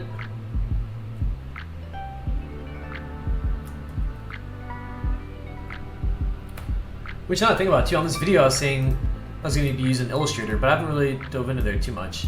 I think I kind of showed my file in there and then mostly stayed in InDesign.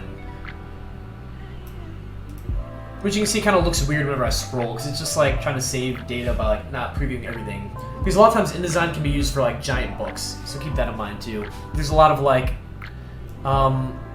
ways that they go about trying to save like your computer memory. So I'm going to save that. Let's bring that down. Let's check this out. And actually no, I'm on this section right now. So let's think for a second. I think I need more photos.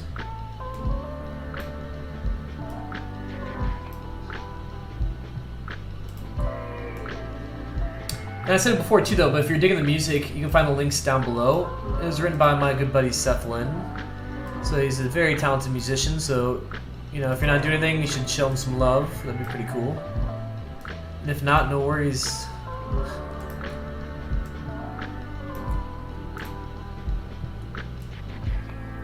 And some of the stuff, you know, it's just about laying it all down, kind of getting the content on there to work with. And then afterwards, you know, I can go back and make all the edits. Go. And kind of like really fix up the design from there. Because I was exploring the idea of like, oh, what if I had it close to those edges, but I don't like that. So let's bring these in a little bit for now. It's not perfect, but you know, towards the end I'll actually go back and make these perfect. I'll add some like alignment tools and yeah. So file save. Let's bring in some more text. Let's hold down Alt and drag that one over. And I'm gonna copy over some text from my notes. And I'm gonna go paste. And I can go into properties right here, which is still where I want it to be, but it does look thicker, but it's just because it was highlighted, I guess. And I'm going to drag this down, which isn't going to be the actual photo we're using, but it's kind of nice to have a photo to work with in the meantime. So one of the things I was talking about before too was like in design, sometimes they'll call it like widows or orphans, which isn't the best terminology, but you know, it works. Where this word like activities, it's on its own line, and I really don't want that. Which, you know, by using the paragraph style, it should have fixed that. But now that I think I realized what it was, when I'm copying this over, sometimes there's like little hidden spaces. So you can see that didn't really fully work, and that. So that's what you really want, is all of it to kind of be on the same line.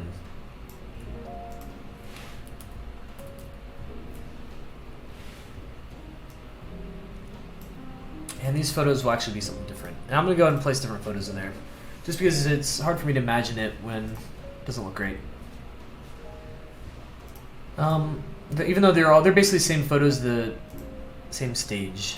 But I think it just helps just to have photos in there in the meantime, and then I can actually go through and, you know, pick the right photos later on. And then let me bring in a little more text. And I can just highlight that. Let's paste it. And something else I'm curious about is if it has those spaces on there, which it doesn't look like it does. But it's good to just double check. Let's preview this whole page, because I know this is not where I want it to be yet. But it kind of helps me to imagine it. So stuff that stands out to me is these titles, Recycled Tunes, GMF Productions, and yeah, right there, reintroduce kids to the joy, music, and community. I'm going to make those bold.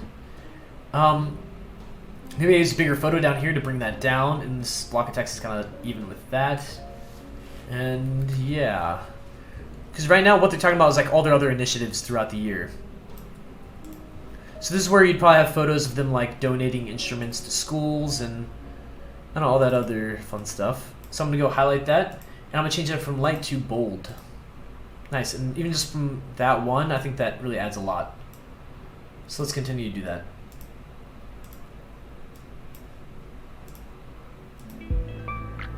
And if you're just tuning in to the chat, let me know if you have any questions about anything. We're kind of flying through this, and we're close to the last 30 minutes of the stream, which is pretty cool. These things really do fly by, but I do like it because it really forces me to just sit here and work on this for, 2 hours or so. And I think this page right here is at a point where I can go ahead and move past that one. Let me go to screen mode, presentation. Let's go up here to the top. So you can see we kind of have like the first page roughly. Then we go to the second 2 pages. This text feels way too dark to me, so I may change that to like a lighter color. This is also like a random brown, so I don't like having that as a filler at the moment. Cool. And let's go down to the next page. So with this one was going to be, let me switch cameras for just a second so you can see. Yeah. So this one right here I was showing a minute ago, they have the Commemorative Poster. So this is by like it's by, here it is. It's very kind of almost random design, but then they have the text that's all about the artists themselves. So I feel like this could be an easy one to kind of fill it with. Let me let this camera focus for a second, and let me bring it back to this screen. And on the other side of that, there's an ad, which isn't great. So maybe if we make this whole page that one giant poster, that could be cool. I'm just gonna do this, as a filler right now, because really that artwork would be like provided like later on. Oh, let me arrange, bring it to front. We'll call this just poster. And I'm gonna put it in parentheses too. So that's where, instead of having it very small, maybe we could drop it in. Oh, Richard made it. Hey, Richard, thanks for joining. Let me know if you have any questions at the moment. We're working on a little welcome booklet for the Gasparilla Music Festival using Adobe InDesign, which you can see the little tab right there. If you get confused about what program we're in, we're kind of working on the other pages. A little bit ago, whenever this stream ends, you can kind of rewind it. It takes a minute to process, and then you can go back and watch it. But we went over how to do master pages, the page numbers, how to set up the grids and guides, how to do paragraph styles, and a lot of those, just different features within InDesign that really makes it special for stuff like this. So, next thing I'll do is go in and add some text, which will be right in there, which I'm going to copy that. And let's just paste it, which there's better ways to do that, but oh well. I'm just going to do what works best for me. And let me glance at this booklet again.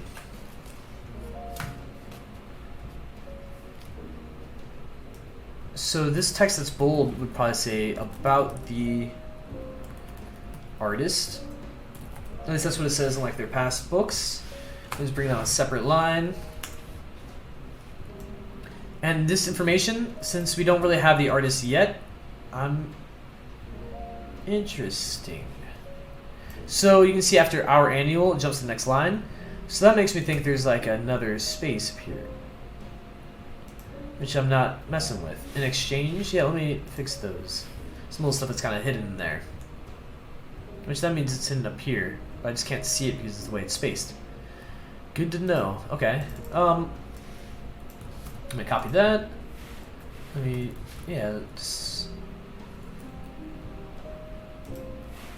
and I guess this is just another way of, instead of using like actual lorem ipsum, it's just kind of working with the other text I got. I guess this is right. You can see some of the paragraph styles settings I have. Okay. Here we go. And let me just do it again. Because we're going to pretend like this is the description of the artist. And this is about roughly how much text they kind of use.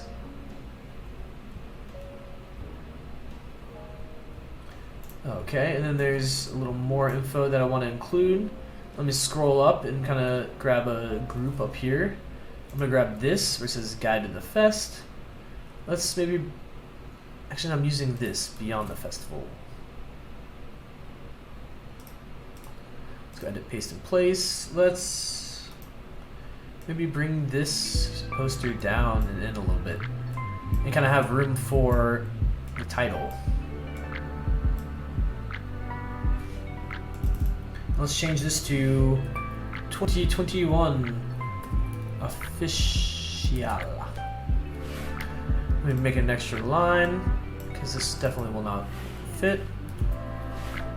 There we go, still won't fit. Let me do that. I'm gonna have to adjust the leading, which is like the space between the lines. Double checking my notes so I don't spell this wrong. Because having a typo in a book like this would not be fun, especially if they made they printed like thousands of them or something crazy.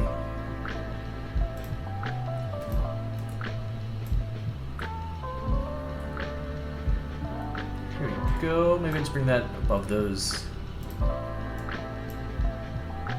And also, this little square is just a placeholder because that poster would be, you know, given by like the actual local artist later on. So I don't really need to think about that too much. I just want to make sure I have enough space for that.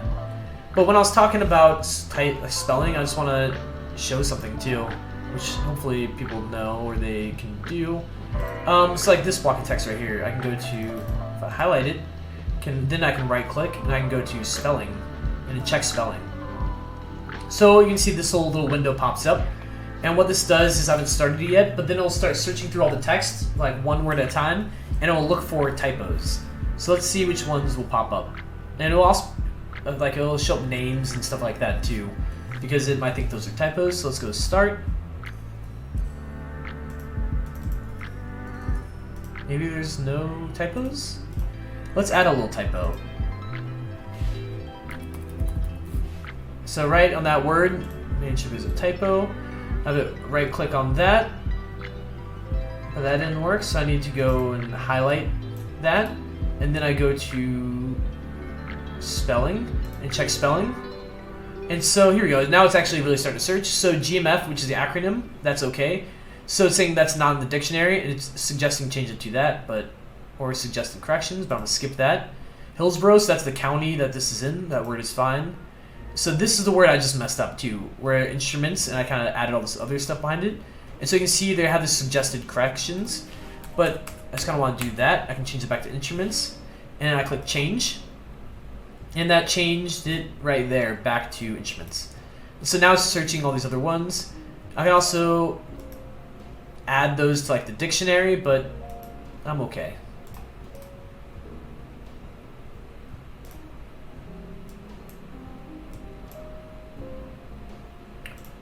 Here we go. So yeah, the other thing that need to be here is like okay, this is where the artist has a artist signing, which is kind of cool. Let me look at this one from last year. I should have done that one because this one is actually made by one of my favorite artists. So, at least like one of my favorite artists from Tampa. Let me delete some of that text. Let me kind of bring that up. Let's bring in a section down here. And let's change this to meet the artist and poster signing. And then now I'll add the general information, which is I'll write the dates and times like how they do it, because there's probably someone who that's their job is to make sure that looks good, which actually might be the designer or the editor, who knows. Saturday, and then the location, which is Kylie Garden Merchandise Tent. Cool.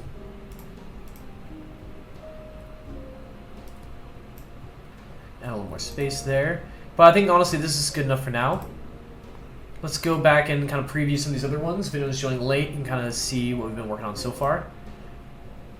Which may not look like a lot, but in InDesign, a lot of it is just building the base first, and so that way you have all these elements when you actually start designing it. Because right now I'm mostly doing placeholders and kind of getting the grid set. So the cover for the Gasparilla Music Festival, we have the main page. The left side, those little boxes will be logos from other Gasparilla events. We have the text on the right side, which I'm going to go back after this and change colors on a couple things on there. Beyond the festival, so far is good. Photos will change, but at least communicates all the basic info we kind of need. Which, let me check my notes right here, see if there's something else I'm missing. Which one things they actually have on here is a lot of like social media handles and like hashtags that they kind of use, so that could be something nice to add in there. And the commemorative poster, which we're working on right now. So let me go up here and edit some of these things I just kind of noticed. First off, I know these are just placeholders for logos, but it bothers me that it's like the wrong brown. So let's change that to the same brown as Cigar City. This one, let's see.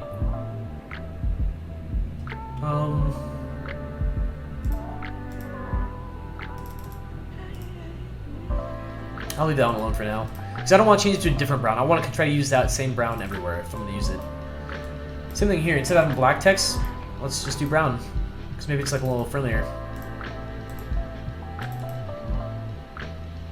I'm going to exit out of those paragraph styles until I need it again. Oh, and that's right on the edge. I don't like that.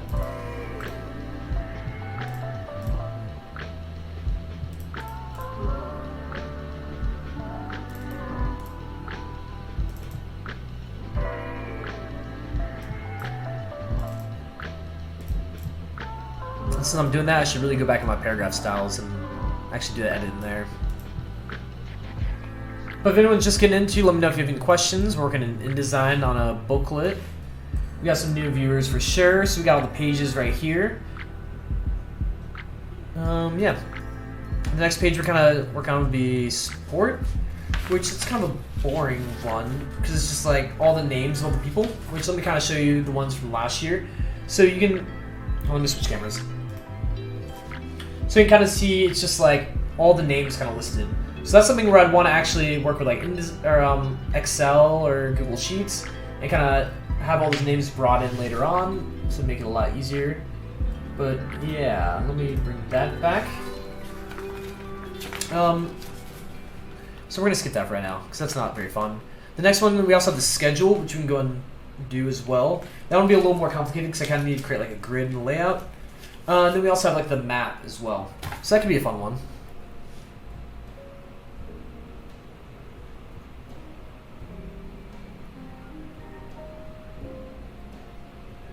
Where is the map? Did I not give myself a map on here? So I'm referencing these little keywords just to see if I did add a map. Huh. Did I have it in my notes? Let me bring in something. So this is something I showed earlier where I took notes on a piece of paper and then brought it in using Adobe Capture. I'm just going to transform the scale 20%. I just want to check something. So on my notes, I did not include the map. So that's fun. But what is kind of nice, I gave myself an extra page for the Kids Fest because I thought maybe we'd use extra real estate. But I'm actually just going to change one of these to the map for now. So, since it is like a pirate-themed festival, I do kind of want to have a little bit of fun with it. And I thought maybe what if I make it almost more like a pirate map, where these ones that they currently have are much more like practical. So I'm going to open up Illustrator again. You can see I have this rough file that just has all those assets in there. I'm going to scroll down. I'm going to go to File and Place. And I'm going to try something a little ambitious. See if we can make this pretty quickly. So this is a map I made using Procreate earlier, which is like really rough. You know, it's just, you know, a placeholder of like where stuff would go. We go to Object. I'm going to lock the selection. And yeah, I'm just going to go ahead and see if I can make a shape. Let's go ahead and make a square. Let's go to Properties. Let's bring it down the opacity of it so I can kind of see through it to the other side. Go ahead and add some extra points to that. Actually, I want to add a couple more points to that. So I can do that and maybe drag this over here. What I've learned too, it helps a lot to actually create just an initial shape rather than trying to have the pen tool and do each of those. If I create one shape and kind of manipulate it from there. And I've noticed that it's been a lot easier for me to do it. But I know a lot of people have their own processes. That's just kind of what I prefer. Here we go. And if you're just tuning in too, I kind of have the branding for this case study on my Behance page, but the goal for this is to really just be able to push that project even further and have like an embedded interactive flip book of the festival. So before we can do that though, we gotta have a map, because why would you have a booklet of a festival without a map? We can just see, yeah, there's just, you know, just quickly creating these. I'm not actually going super mathematically or anything crazy. I'm just kind of doing what I can. But please, if you guys have any questions or anything at the moment, please just let me know. If not, I just keep rambling on.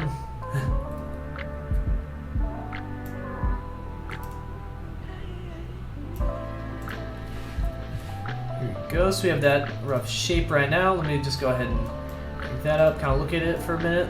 It's kind of hard to tell against that, so let's change color to hot pink. And yeah, I can already notice some stuff.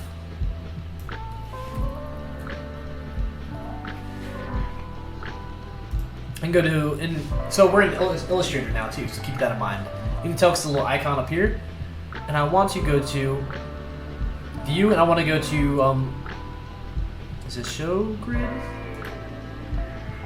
I can do that too. I want to go to Rulers, that's what I'm looking for. Which is very nice. And then I can drag right there on the ruler and kind of bring a line, goes from that to that, so I can kind of compare where that's at. And now I can actually go in and make sure that's where it should be. Let's do this. So that one looks good. I can already tell the difference in that one. Let's just do that. Let's do this.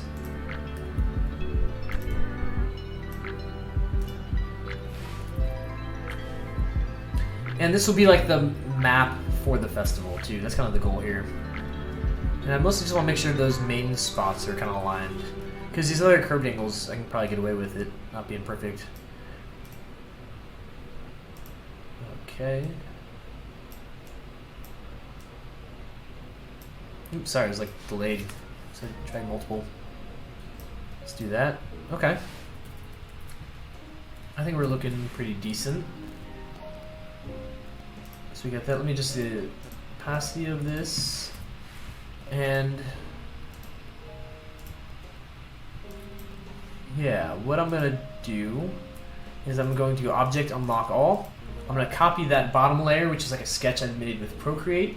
Go to my actual layers, create a new layer, and I'm gonna go to Edit, and then actually I want to delete, and then I want to go to Edit, Paste in Place. I'm going to ignore whatever it's telling me, and then drag down to the bottom.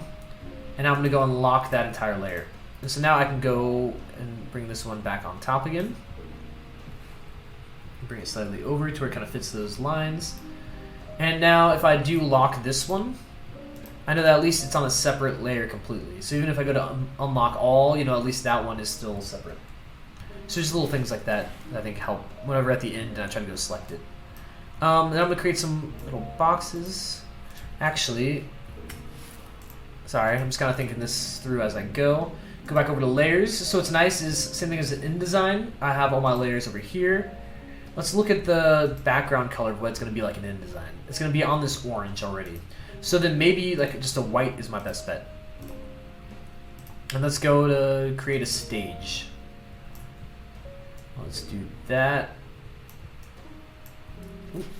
Let's go to my selection tool, bring that up here. Let's maybe make that this color. Let's drag one over here. So I want it to be like parallel, like run the same path as that. So let's do that a little bit. Cool. So here we go. I'll create another little box right here. And these are just kind of placeholders until I can design a nice looking map. So I lost my mouse. There we go. I'm trying to remember the main stages. So this is the main stage. This is like the secondary stage. This is another, that's a beer tent. This is the other stage. And so maybe just using colors in here as symbolism would be the best bet as well. Actually, let me delete that.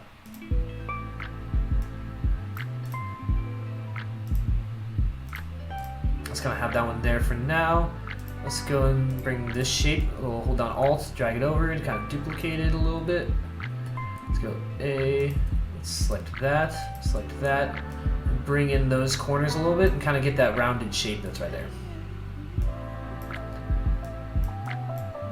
And I really don't think we need to spend too much time designing this map, because this is something that I'm going to want to spend a lot of time on, so just time's sake wise. Holy cow, it's already 1:54. I need to be wrapping this up. I'm really sorry, everyone. Did not realize it. Honestly, this time kind of flew by for me. So then what I would really do is, I'm just going to group all those quickly. I'm just going to minimize that. I'm going to open up InDesign, and I'm just going to go and just paste it in here. Which, now think about it too, I could have just brought it into my CC library and done it that way, but I just realized what time it was, so I was just like, oh no, let me do this really fast. But if you guys do run into any questions about anything at all, please just hit me up. Don't be afraid to let me know. I'm going to be continuing to work on this tomorrow between 12 to 2 p.m. Florida time, so it's Eastern Standard Time. Yeah, I had no idea it was almost 2 already, which is crazy. So that's when I need to kind of be wrapping up. So to kind of go over the main stuff we went over today, we talked about just setting up a basic file in InDesign. We went over, master pages and why those are important. We brought in the page numbers and how you can adjust those on the master page to where they sync with all the other pages. We brought in a lot of stuff using the Creative Cloud library. We set these grids and guides. We went into paragraph styles. We checked spelling. Yeah, we did a lot of different features within InDesign, which is really dope. And and then we also began actually designing some of the assets. So we'll kind of look at that today, so that way tomorrow we can hopefully wrap it up, which it is a little ambitious, but I think we can do it. I started to do the map before I even realized what time it was. So yeah, a lot of work to go, but I think it will be worth it, because my goal is, let me go ahead and show this case study again. You can bring this over here, which I can bring to the top for this Gasparilla Music Festival. I really want to have this project be really fleshed out. So right now I already have the interactive mobile website. So it'd be really cool to have like an embedded flip book where you actually see the welcome book. So yeah, if you're interested to learn more about like the branding for this project and like my inspiration behind it, you can find that on my Behance page where I break everything down. The logo system, the symbolism, I try to incorporate typography, the mock-ups. And so right around here I'd want to show a mock-up of the adventure guide, as well as, let me show something else really fast. Would be the photos. So some photos I really like at the moment. Maybe I can preview this in it. So biggest goal with the welcome booklet is to be able to actually put it onto a photo that I captured and kind of make my own mock-ups from the festival. So that when I'm pitching this idea to the organization that runs this, then it can look super legit. And they can be like, wow, this person actually went to this festival. That's so cool. So one of the other things I want to do, which we may end up doing on a stream together, would be to actually go into Photoshop and adjust colors and try to make it appear that the cover of my book is like on top of this one. So that is the goal, rather than just having the welcome booklet by itself, And because one of the things that I got feedback from for like Andrew Hockrattle on like Adobe Office Hours was to actually show people. Because if you can show people in this project, then it really helps you kind of visualize how it's going to be shown. And or people can actually visualize themselves there. And it's cool because that's actually photos I took from 2018 and 2019 and 2020. So I do have a lot of photography assets to work with, which I think will help make this project, much more unique. And here's the embedded project, or the mobile website we did a couple weeks back. But yeah, if anyone does have any questions, please don't hesitate to ask me any questions or anything. I will be, when I look at this right now too, it does say Adobe XD, but I'm going to be updating a lot of the branding for myself. But yeah, thank you for everyone who's tuned in today. We got a lot done, which is really cool. And I appreciate people who have stuck around too. Richard, Andrew, Bailey, Ashana, I appreciate you guys all dropping in and saying hello. But yeah, thank you very much, everyone. And I appreciate you. Let me see if I can switch to a different screen before I cut it.